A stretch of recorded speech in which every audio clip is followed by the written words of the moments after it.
Hi, this is Win Claybaugh. Welcome to my Best of Masters weekly audio blog for AmericanSalon.com.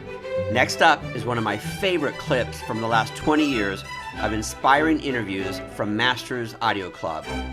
You hear all these amazing stories of people that have turned into, household, successes. I mean, all over the world. People like Colonel Sanders and, started KFC and, Thomas Edison and there's John Paul DeJoria, who nothing starts off easy for them. They get a lot of knockbacks, but often it's the person who perseveres is the one who gets through, the one who just keeps knocking on that door. That eventually they give you a job, to try and get rid of you by some other means.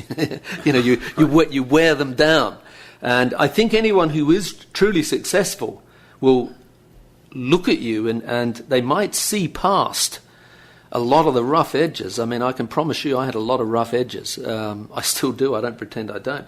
But they can see past that, and they can see that component that maybe they had. What is that component? Is it passion? Is it hunger? Is it determination? I think it's a combination of all these things, but it's that component that takes people that extra step, that sorts out the good from the great. Don't you kind of look for that now, though? If you're looking to give somebody an opportunity, aren't you kind of looking for that in them, too? Like, do you really want this? Do you have this strong desire? Yeah, without a doubt. Without a doubt. That's, to me, it's the thing that makes the difference. I mean, you can teach people, how to cut hair. You can teach people how to color hair. You can teach people how to do good consultations and how to dress hair, etc., etc. But you can't teach people if they don't have the right attitude. And, the whole word attitude encompasses all those things, hunger, passion, commitment, pride, desire. But it's that component which is what takes people over the line. And that's what I'm looking for all the time. But you can only teach them the skills to be great if they have the attitude to be receptive to whatever you've got to give them. So at what point in your career, because obviously your career started off artistically, you're a hairdresser. At what point did all of a sudden you started swinging the pendulum towards getting, first of all, a good understanding of the business side, what it really, really takes to be a success, because there's a lot of brilliant, starving artists out there. And then second of all, realizing that was also your passion for sharing that message as opposed to the technical side of it. I suppose, deep down inside, I always knew that I would have my own business. I don't know where that came from. My father had his own business. My brothers and sisters have their own businesses. New Zealand's a bit wild west like that. It's a bit, the land of opportunity. Anyone can have a go.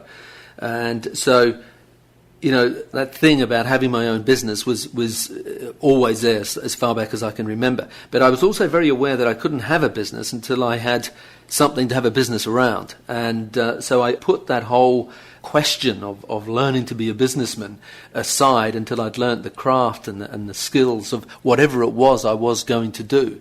And working at Salon in London, I was on the creative side of the company. So, when I left, I was a creative director of in the salons in London and schools. So I'd had very little exposure to business. The creative side of that company and the business side of that company were run completely as two separate entities.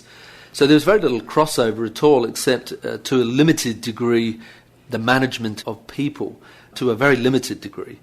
And so I went to Australia and opened my first salon, knowing an awful lot about hair, an awful lot about hairdressing, but like so many people who open salons, and not just salons, any small business, they make the mistake of thinking that just because they have the skills that make them successful at the business, whatever that business might be, whether it's making cookies or fixing cars or in our case doing hair, that they would also automatically have the skills that made them successful or qualified to run a business that delivers those skills. And nothing can be further from the truth. I was a very good hairdresser. I knew nothing about business. So like most people who open hairdressing salons or most people who open small businesses, period, it was a baptism of fire. And I learnt what I learnt the hard way. Don't we kind of see that a lot, though? I think our industry sometimes is notorious for making very competent people incompetent. And what I mean by that is their number one hairdresser who brings in the most revenue, who's brilliant one-on-one with that client and brings in a ton of money, they now make that person the salon manager. Yeah, exactly. So because you're brilliant one-on-one with your client, you're going to be brilliant to manage 20 other people who are doing what you're doing, and all of a sudden they become incompetent. Yeah, it's a huge mistake to assume because you're good at one set of skills that they transfer to you being good at looking after a group of people or running a business which delivers that set of skills. And the worst thing is that often they give people that transition.